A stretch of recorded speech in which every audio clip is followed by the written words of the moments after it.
சேது அண்ணா வந்து நான் ரெக்கையிலையும் ஒர்க் பண்ணியிருக்கேன். ஆமாம், அந்த ஃபஸ்ட்டு ஃபோட்டோ நீங்கள் தான் போட்டுருக்கீங்க இல்லையா?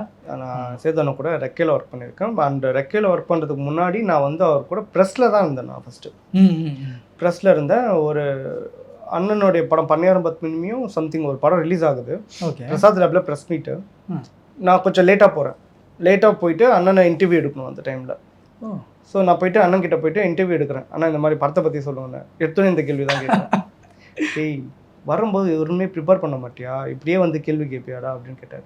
இல்லைண்ணா நான் கொஞ்சம் அந்த இடத்துல போயிட்டு கொஞ்சம் இப்படி இப்படின்னு ஒரு காரணம் சொன்னேன். இதெல்லாம் வந்து நான் கொஞ்சம் ப்ரிப்பேர் இல்லை. நல்லா கேட்டுக்கோ, காரணம் சொல்கிறவன் உருப்பட மாட்டான்.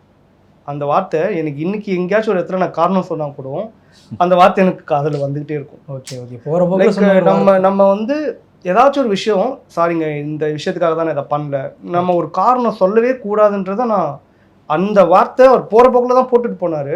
ஆனால் எனக்கு அது அவ்வளோ ஸ்ட்ராங்காக எனக்கு ரிஜிஸ்டர் ஆச்சு. ஸோ அதான் அவர் கேஷுவலாக அடிச்சுட்டு போயிடுவார்.